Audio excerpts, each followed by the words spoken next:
But there are states that are taking a little bit of a different tact. The state of Washington, of course, is one of those states, the uber woke state of Washington. I'm sure my home state of Vermont will be following suit expeditiously. Let's read about what the state of Washington is doing. Washington bill to allow medical transition interventions on minors without parental consent. Let me make the font a little bit bigger for you guys. Oh, Jesus. Maybe not that big. I need to be able to read it too. A Washington state bill that would strip parents' rights to intervene on their kids' medical care in certain circumstances has passed the House. Yay! Not really. Clearing its pathway to being signed by Governor Jay Inslee.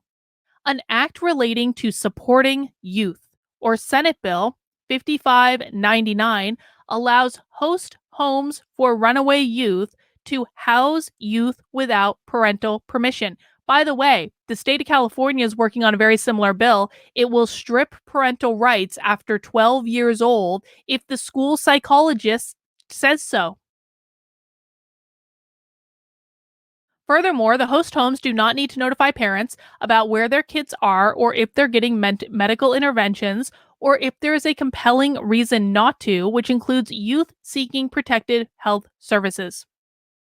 The protected health services include gender affirming care, which for minors arbitrarily included anything prescribed by a doctor to treat dysphoria, the bill says. And I think we can all admit, based on what we just saw from Project Veritas, doctors aren't really, taking their role seriously in the prescriptions of these drugs or in following any sort of reasonable process for transing the children. Gender affirming treatment can be gender affirming treatment can be prescribed to two-spirit, transgender, non-binary, and other gender diverse individuals, the bill stated. For minors, affirming care typically included puberty blockers, cross-sex hormones, and surgeries. It is unclear which services would be approved under the bill. Instead of contacting parents, shelters can contact the Washington Department of Children, Youth, and Families. Oh, isn't that nice? Now we got some kids. There's a photo of them in the Capitol with some queer flags, some trans flags, some gay pride flags saying March for Queer and Trans Youth Autonomy. Oh, isn't that nice? Another compelling reason not to notify parents about kids staying in a host home was circumstances that indicate notifying the parent or legal guardian would subject the minor to abuse and neglect. The bill was criticized by opponents for being child abuse. Well, I think there might be an argument to be made there. The opposition said, according to the bill's text, a parent's job is to protect their child. This bill strips parents of that ability. Gender is in your imagination. The bill legalizes the kidnapping of children, allows for the harboring of minors, and segregates us from the union. Well, California is going to get segregated too, so it's not just you. After it passed the House, Democratic State Rep Tana Shane, whatever, who supported the bill, said, "I am saying tonight to them that I see you, and that I affirm you, and that I hear you, and that I love you," said Town Hall. Another sign with an Antifa-looking dude. And there you go. So I just want to let you guys know that, this is, the left is just pushing forward. This is what the left is great at. No matter what gets put in front of them, they literally just keep pushing forward. They literally just keep making that little bit of progress every single day. And if we are ever going to fight back against them and turn the woke cultural revolution that we're all experiencing on its heels, we need to be looking for these opportunities. We need to keep forging ahead. We need to stop making excuses about the left does this and the left does that, and they don't let us do this and they don't let us do that, and they censor us and they fix elections and all this stuff. Like, we've got to stop making excuses. If you want to win, if you actually want to make progress, you need to focus on policy. You need to focus on policy in the schools. You need to focus on on what's going on with the transing of the children. You need to focus on actually doing things that will restrict the left from continuing to make this progress. I know that some people have an issue with it, but I actually think that the Missouri emergency rule restricting trans medical care is a really good first step. I think anything you can do legally, because it's so hard to do things legally, it's so hard to do things legislatively. I think anything that you can do there is a good start.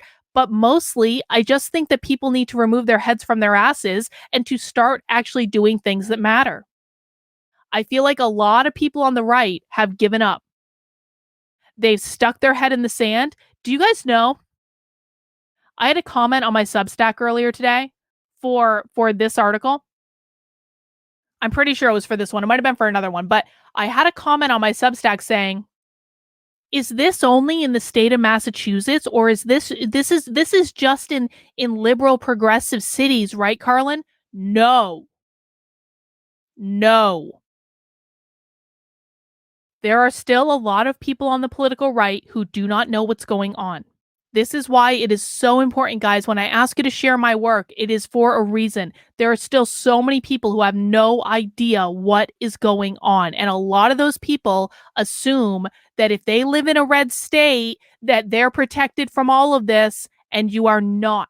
I promise you, even in states where there are laws, you are not protected from this. If you continue to stick your head in the sand and ignore it and say, that's just in the progressive cities, I don't need to worry about it, your kids are going to be the next ones to be transed in the schools, because I can find this in pretty much any school district in America within 15 minutes, and that is not an exaggeration. Name me any school district in America, and I will show you the policies that they're putting in place to trans your kids within about 15 to 20 minutes. Because I'm really good at researching this stuff now. I created a whole program on researching this stuff. It's called Schools Exposed. And so people have got to start waking up. And every single person who understands this and has access to these materials, you have an obligation to make sure that your friends and family understand it, because your own media is not reporting on it accurately. I'm going to say that again. Your own media are not reporting on it accurately. So if you guys aren't going to tell each other what's going on, then no one else will. We all have a stake in this. We all have responsibility, and we all need to do whatever we can to spread the word about what is going on, to make sure that people understand, so that when it shows up in your life, then you will understand what's going on and you'll be able to identify it. What is the end game? Marxist revolution. It's not about, I mean, depopulation is going to come with that. They do want to depopulate 100%, but their goal is a Marxist revolution. The four goals of the woke left are always and forever: gain as much power as possible, destabilize the system, attack capitalism, usher in their Marxist utopia. Yes, all I need to find out what is going on in any school district is about 15 minutes. I mean, I can get you some cursory level research. I can show you what the trans policy is within about 15 minutes. Yeah. In any school district in America. No joke. Just test me. Name one. Not right now. We're doing a different stream right now, but send me any random name you want and I can find you the policy within about 15 minutes.